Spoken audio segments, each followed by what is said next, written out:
The Barton Foundation was an influential group that sought to expand their power no matter the consequences.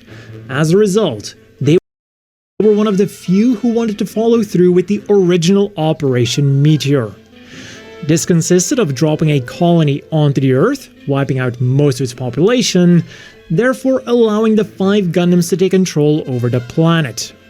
These 5 Gundams were the Transformable Wing Gundam, the Stealthy Gundam Dead Scythe, the Armored Gundam Sandrock, the Close Combat Shenlong Gundam, and finally the Gundam that was made with the funding of the Barton Foundation themselves, the Long Range Gundam heavyarms. Developed by the expert in ballistic weaponry Dr. S, its arsenal would consist almost exclusively of conventional weapons. In its head, it had a Vulcan gun, which was only powerful enough to damage targets with little armor or to provide suppressive fire. On the clavicles, there were 2 more powerful machine cannons, which were often used together with the Vulcans for that suppressive fire. On the chest, it had a pair of 8-barreled chest Gatling guns. In each shoulder, there were 6 homing missiles, and on each leg was a missile pod containing 12 micro-missiles. But unlike the homing missiles, these weren't guided.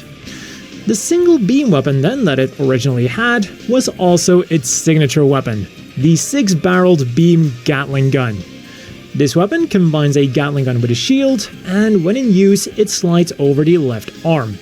And for additional accuracy when firing, it has an extra handle that can be held with the right hand, although there are no records of this feature ever being used in live combat. The heavy arms focused more on overwhelming firepower than accuracy after all. And when not in use, it could be stored on the backpack. So as long as the heavy arms had ammo, it was an extremely powerful mobile suit. But even when it was seemingly empty, it still had one final trick up its sleeve. Mounted on the right arm was a Gundanium army knife that was powerful enough to easily cut through enemy mobile suits. It was rather short, but this didn't seem like too much of a problem for its pilot, Troa Barton. And on top of that, the knife was even powerful enough to stop a beam blade from a fellow Gundam. And despite all of this weaponry, the Gundam Heavy Arms was surprisingly agile, especially when used by a pilot who knew what he was doing. Originally though, the Heavy Arms was assigned to another Troa Barton who was the son of Dakin Barton and someone who was most likely only chosen out of nepotism. He was braggadocious and a staunch believer in the original Operation Meteor. Dr. S, on the other hand, and the same went for the other Gundam engineers, weren't. They were all for Operation Meteor, being about taking revenge for the assassination of Hiro Yui, but they weren't really in favor of killing millions and billions of innocent civilians to achieve this goal. As a result, their targets would be restricted to Oz military facilities. For Troa and the Barton Foundation, though, the revenge part of Operation Meteor was just a sideshow, as they wanted to conquer the whole Earth sphere, no matter how many people on Earth would die as a result. In the end though, the only casualty of this original plan would be Troa himself. While he was talking about the plan to Dr. S, another engineer was also present. This man had a family on Earth, and fearing for their safety, he decided to do the only thing that he could do.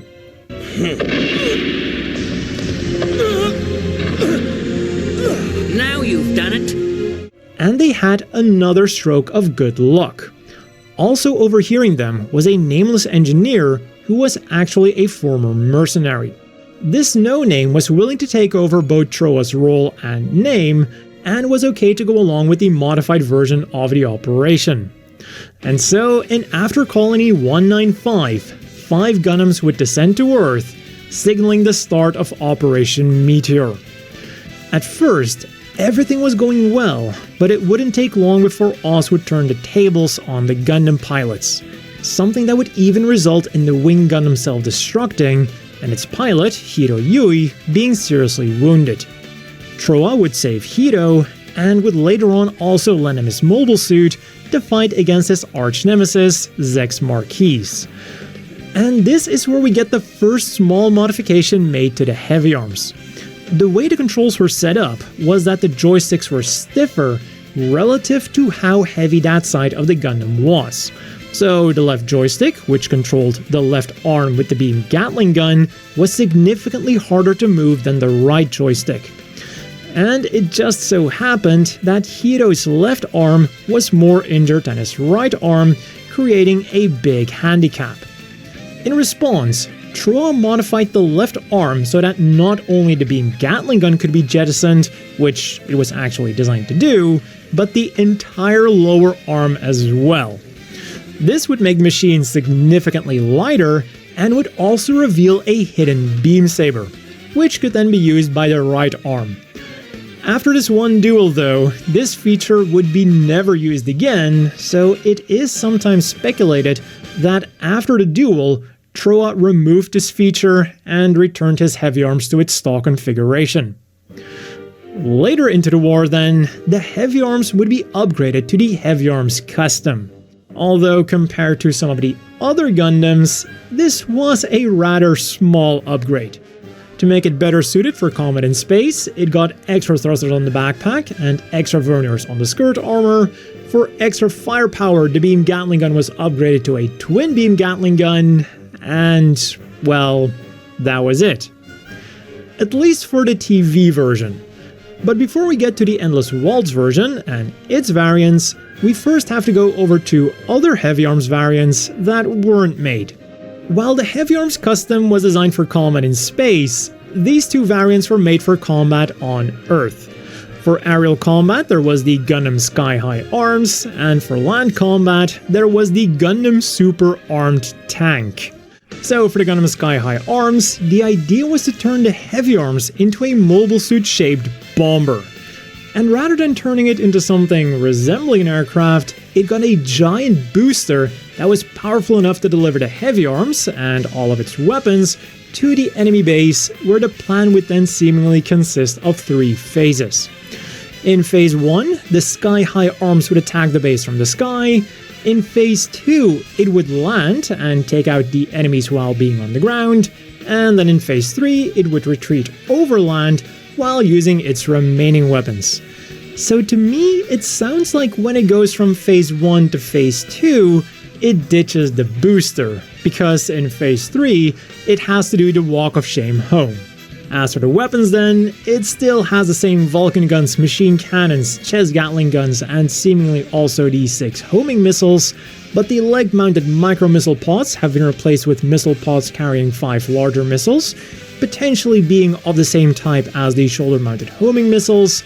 The beam Gatling has had its armor streamlined, potentially for better aerodynamics, and it now has one over the right arm as well. And finally, the booster itself has 12 missiles mounted onto the wings. And for extra mobility while flying, it also got extra boosters on its side skirts. So simply put, this was the Heavy Arms with a booster and slightly more weapons. On the complete opposite end of the spectrum then, we've got the Gundam Super Armed Tank. This massive behemoth was designed to push the Heavy Arms' concept of heavy firepower to the limit, and therefore kept almost nothing of the original Heavy Arms. Its arms were replaced with missile pods containing 16 small missiles, 3 homing missiles, and 2 machine cannons, which could also rotate independently from the missile pods. And then as additional stuff, on the right pod, there were also 3 cannons and a beam claw arm, and on the left pod, we have an extra missile pod and a crusher arm. All of this made the machine so heavy that it needed to be mounted on tank treads instead. And of course, another side effect was that the super armed tank was also super slow. Way too slow for a Gundam in fact, so this machine was never built. And I like that it's only the super armed tank that is said to have never been built, because that kinda implies that the Sky High Arms was built. And this was all for the TV version of the Heavy Arms. But like I said before, there was also the Endless Waltz version, which got used in the Endless Waltz movie, the Glory of the Losers manga, and the Frozen Teardrop light novel. As with all of the Endless Waltz designs, Story-wise, there aren't any drastic changes worth mentioning, but what did change was the equipment, with the biggest change being the amount of missiles that it carried. It now had 44 homing missiles stored in the leg-mounted missile pods and front skirts, and 52 micro-missiles in the shoulders and side skirts. Smaller changes then are that the army knife is now an optional piece of equipment, and that the beam Gatling gun also got a redesign. It is made larger, it is handheld instead of sliding over the arm, it's powered by an energy tank on its backpack, and the shield is now optional and can be mounted on either the Gatling gun itself or on one of the forearms. The head Vulcans, machine cannons, and chest Gatlings remained the same, but the opening armor plates covering the chest Gatlings did get slightly overhauled. In the TV version, the armor covering the cockpit hatch also opens up, but in the Endless Waltz version, it doesn't. And in case it needed even more firepower, the Endless Waltz version also got the Eagle unit. This add-on pack came with 12 4-tube missile launchers per shoulder, with 3 facing to the back, 3 facing to the front, and 6 facing to the side, so they could be easily launched at wherever the enemy was. The legs got an extra missile pod each, containing 20 additional missiles each, and it also got a large beam cannon that had to be mounted on a trailer. It was extremely powerful, but this was also its main drawback. The barrel couldn't handle the massive output, and the weapon was out of commission after just a single shot. And to compensate for all of these weapons, it also got a high-speed crawler unit, which did not only speed up the heavy arms, but they also allowed it to fire all of its weapons while dashing around. And every piece of this equipment could also be instantly ditched thanks to explosive bolts. Another piece of equipment then seems to have been somewhat inspired by the sky-high arms, the Damsel Fly equipment. This was an atmospheric flight unit for the heavy arms that had 2 6-bladed propellers and 2 auxiliary jet engines. It was designed not to get in the way of its main weapons, and because it added a lot of weight to the top of the machine, it also had an extendable support leg in the middle for when it landed. When it was time for the heavy arms to be upgraded to the heavy arms custom then, the changes depend on which version of the Endless Waltz version you're looking at. In the Endless Waltz movie, the only thing that was changed about the mobile suit itself was its color scheme, with the real big changes being made to the weapons. But in the Glory of the Losers manga, it follows the TV version with upgraded thrusters on the backpack and new ones on the back skirt. But what they have of course mostly in common are the upgrades done to the weapons. The head Vulcans, machine cannons, and missile launchers remained the same, but it now has 4 chest-mounted Gatling guns instead of 2, and the 1 single-barrel beam Gatling gun was now replaced by 2 double-barreled Gatling guns, effectively quadrupling their firepower. They no longer had the shield, and when not in use, they could still be stored on the backpack. What isn't known though is if these are conventional weapons or beam weapons.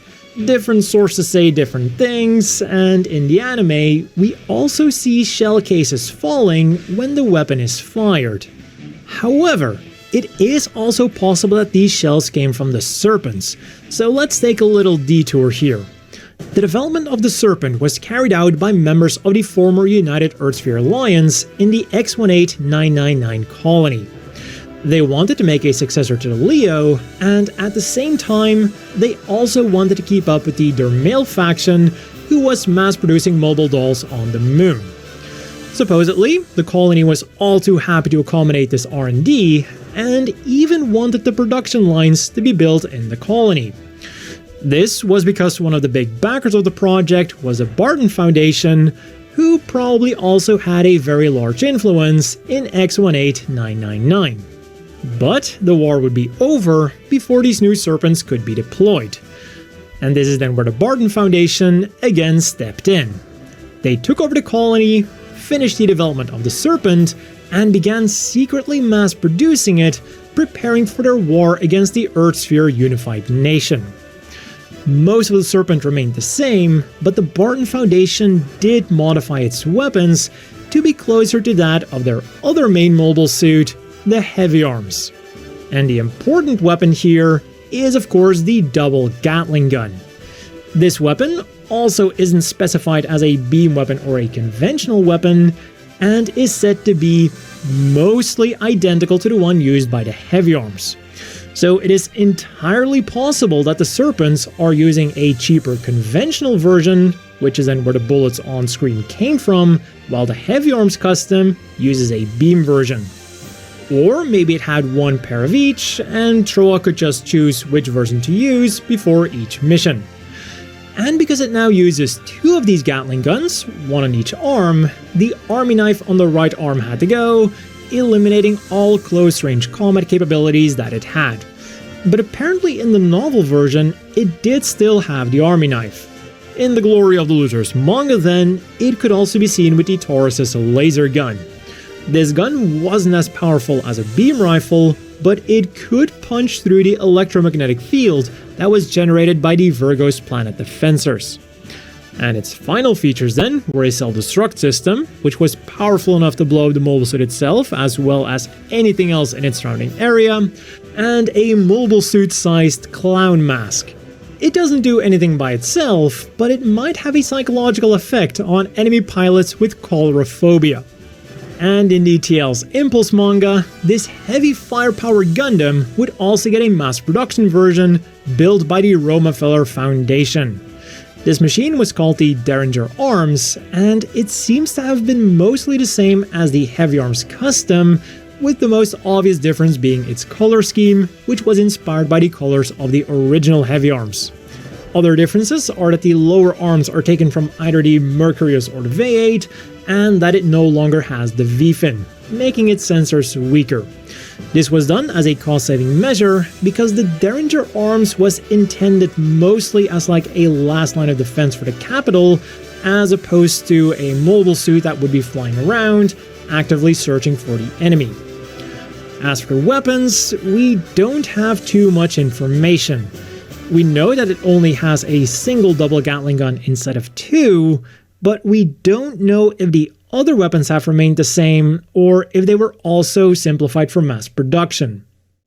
Many years later then, during the events of the Frozen Teardrop light novels, 4 mobile suits made out of Gundanium alloy would be found in a hangar on an old resource satellite owned by the Winner family.